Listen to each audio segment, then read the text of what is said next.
Vamos falar um pouquinho sobre aspectos gerais do crânio usando o Complete Anatomy.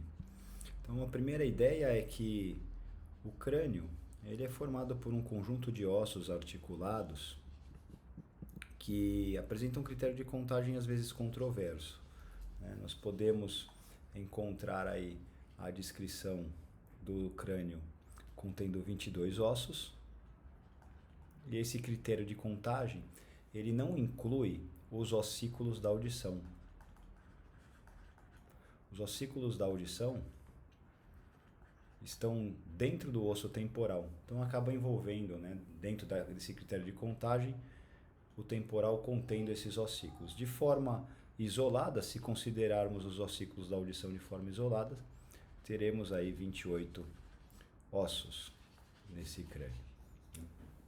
Bom, a ideia é uma descrição geral, então o primeiro passo é, para estudar o crânio, eu preciso fazer nas diferentes vistas. Então, esta é uma vista anterior do crânio, então eu consigo identificar alguns ossos. Eu tenho uma vista lateral do crânio, a vista lateral do crânio, a vista superior do crânio, uma vista posterior, como aqui a gente vê grande parte do osso occipital, uma vista inferior do crânio, e essa vista inferior do crânio também encontro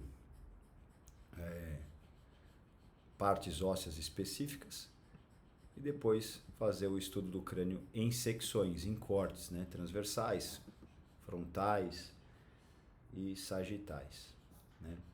Bom, desses aspectos gerais, nós podemos observar o seguinte: o crânio ele apresenta, na maior parte dos encontros ósseos, essas linhas. Essas linhas são articulações, é onde eu tenho a junção dos ossos e elas são denominadas de suturas. Nós temos uma articulação visível e fácil de identificar sinovial, bilateral, que é a articulação entre o osso temporal e a mandíbula. Essa articulação chama-se articulação temporomandibular ou ATM. E tem as articulações sinoviais entre os ossos da audição, os ossículos da audição, o martelo com a bigorna e a bigorna com o estribo, que nós não estamos ilustrando nessa figura. Temos articulações cartilagíneas no crânio, uma articulação cartilagínea no crânio bem descrita, ela é encontrada nessa região inferior do crânio, entre o osso esfenoide, que está aqui, e o osso occipital. Aqui nós vamos encontrar uma placa de cartilagem, a lina, é uma sincondrose interóssea que vai sumir com o desenvolvimento, permite o crescimento do crânio. E aqui eu vou narrar algumas regiões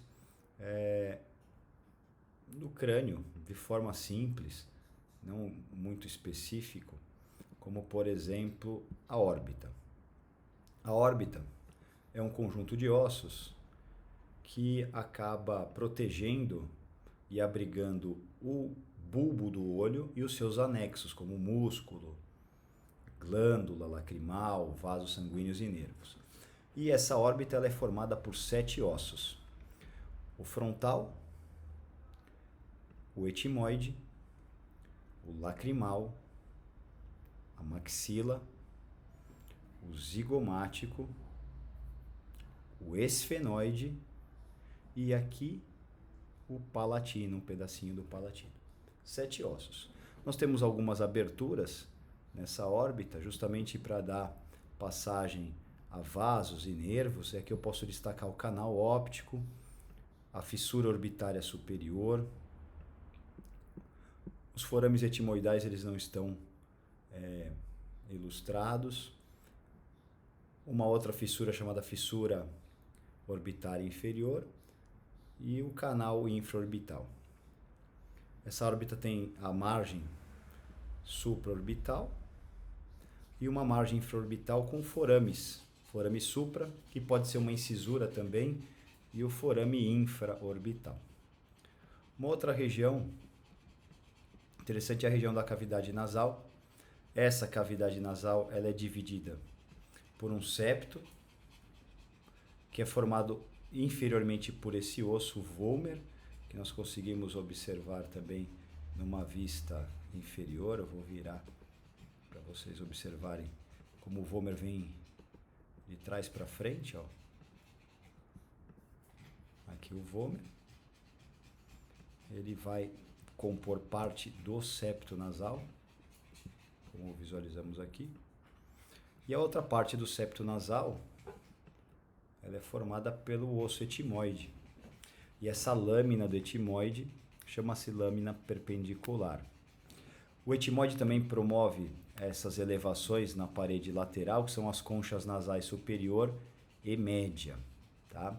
E na cavidade nasal nós temos um osso à parte, um osso com o nome próprio de concha nasal inferior. Então são 3 conchas nasais, a superior e a média fazem parte do etimoide e a concha nasal inferior é um osso à parte. A abertura aqui óssea é chamada de abertura piriforme, e se eu colocar as cartilagens, eu vou observar aqui as cartilagens nasais, né? As cartilagens alares que formam a asa do nariz, e agora eu construo uma abertura um pouquinho menor de cada lado, conhecida como narina.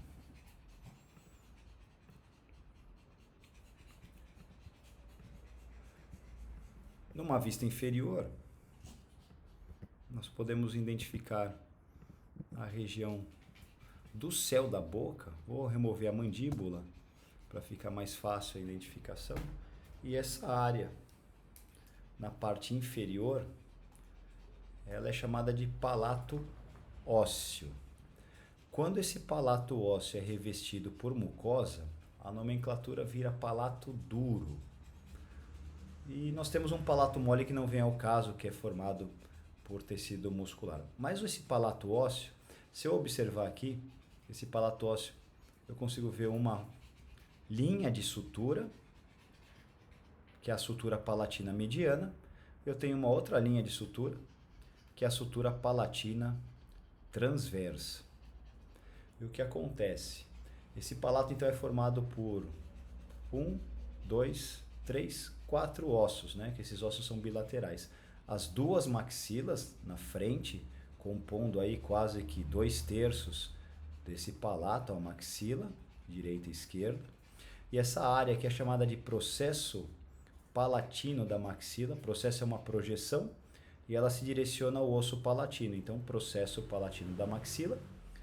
E esse 1/3 posterior do palato ósseo é constituído pelos ossos palatinos, e essa área aqui do osso palatino é denominada de lâmina horizontal do osso palatino. Bom, palato, órbita, cavidade nasal. Vale a pena aqui ressaltar a região mais superior. Se eu traçar uma linha aqui, eu tenho essa área que é chamada de calota craniana, e também por alguns autores é conhecida como calvária, né? Pela calvície, né? Ela é formada pelo osso frontal, pelo osso parietal e uma partezinha lá atrás do osso occipital. Nessa região lateral, nós encontramos o zigomático se articulando com o osso temporal através de 2 projeções ósseas, de 2 processos, né? Um processo do zigomático e um processo do temporal. E essa estrutura é chamada de arco zigomático. Esse arco zigomático é formado por um processo temporal do osso zigomático. Então, o processo é uma projeção que vai até o temporal, mas é do osso zigomático. Processo temporal do zigomático. E um processo que encosta no zigomático e é do osso temporal. Então, é processo zigomático do temporal. Então, esses processos de ambos os ossos formam o arco zigomático.